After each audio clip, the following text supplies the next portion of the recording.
أعوذ بالله من الشيطان الرجيم. بسم الله الرحمن الرحيم. ربنا ولإخواننا الذين سبقونا بالإيمان ولا تجعل في قلوبنا غلا للذين آمنوا ربنا إنك رؤوف رحيم. آج ہم جنازے کے متعلق بات کریں گے. انسان کے فوت ہونے کے بعد زندہ لوگوں کے اوپر ضروری ہے، فرض ہے کہ وہ جو بندہ فوت ہو گیا اس کا نماز جنازہ پڑھیں. لیکن یہ کہ ہے فرض کفایہ. اگر کسی بستی میں جو ہے کچھ لوگوں نے پڑھ لیا تو باقی جو ہے ان کا ذمہ جو ہے وہ ادا ہو جائے گا. لیکن یہ کہ شرکت کرنا جو ہے ضروری ہے، اور جس کی نماز جنازہ میں انسان شریک ہوتا ہے، جنازہ پڑھتا ہے، اور اسی طرح پھر اس کے بعد دفنانے میں بھی شریک ہوتا ہے تو 2 قرات کا ثواب ملتا ہے.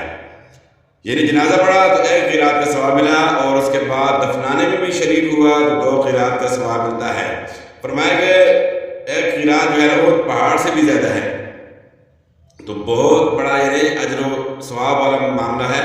تو لازمی جو ہے شرکت کرنی چاہیے، اور خاص کر جو ہے رشتہ داری میں جو ہے نا، یہ فوتگی میں جو انسان جو ہے قطع تعلق کرتا ہے، اس میں شرکت نہیں کرتا تو یہ بہت بڑا نقصان ہے انسان کا.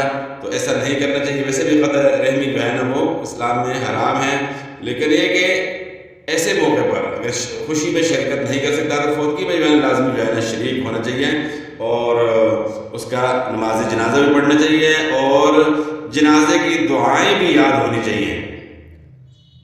یہ نہیں کہ صرف شرکت کرے بلکہ اس کے لیے خلوص کے ساتھ دعا بھی اس نے مانگنی ہے.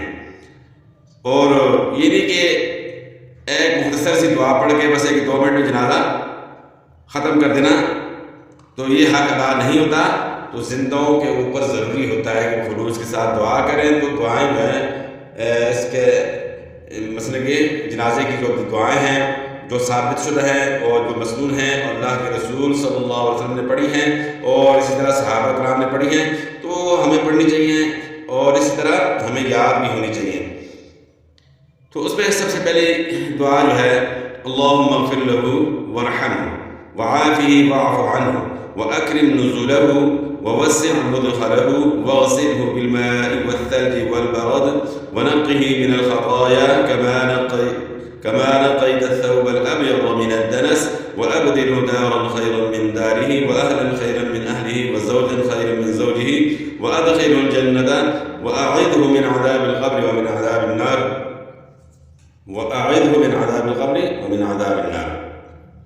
اس کے بعد دوسری دعا ہے اللهم اغفر لحينا وميتنا وشاهدنا وغائبنا وصغيرنا وكبيرنا وذكرنا وأنثانا اللهم من أحييته منا فأحيه على الإسلام ومن توفيته منا فتوفه على الإيمان اللهم لا تحرمنا أجره ولا تضلنا بعده. تو یہ ہوئی دوسری دعا. اور یہ دعا جو ہے یعنی عام دعا ہے، یہ تو ہم اپنے لیے دعا کرتے ہیں. اور جو پہلی دعا ہے وہ اتنی یعنی بہترین دعا ہے کہ جس صحابی نے اس کو روایت کیا ہے اس صحابی نے فرمایا کہ کاش یہ جنازہ میرا ہوتا، مجھ پر یہ دعا پڑی جاتی. اس کے اندر جو ہے نا بہت ہی زبردست الفاظ ہیں دعا کے. تو اس دعا کو اکثر لوگ چھوڑ دیتے ہیں اور آسانی کے لیے ایک ہی دعا پڑھتے ہیں. ہر معاملے کی جو ہے نا کئی دعائیں ہوتی ہیں، لیکن ہم لوگ جو ہے نا سستی کے لیے جو ہے ایک ہی دعا کے اوپر اکتفا کرتے ہیں، اور زیادہ دعائیں میں یاد اس لیے نہیں ہوتی. اس کے بعد پھر تیسری دعا آتی ہے اللہم انا فلان ابن فلان فی ذمتک وحبل جوارک فقہ من فتنة القبر وعذاب النار وانت اہل الوفاء والحق فاغفر له وارحمه انک انت الغفور الرحیم. تو یہ تیسری دعا آ گئی. اس کے بعد اللہم عبدک وابن امتک احتاج الى رحمتک وانت غنی عن عذابه ان كان محسنا فزد في احسانه وان كان مسيئا فتجاوز عنه. اور اس کے بعد پھر بچے کی دعائیں ہیں. تو یہاں تک جو ہے یہ بڑوں کی دعائیں ہوئیں، تو یہ ہمیں جو ہے یاد ہونی چاہیے. اگر یعنی یہ 4 دعائیں ہم نے جو ہے نا ابھی پڑھی، تو 4 اگر یاد نہ ہوں تو 2 تو کم از کم یاد ہونی چاہیے. تو اس سے پہلے جو ہے نا اللہم اغفر لہ پڑھا، اور اس طرح جو ہے اللہم اغفر لحینا، یہ دعائیں جو ہے نا یہ ہمیں لازمی یاد ہونی چاہیے.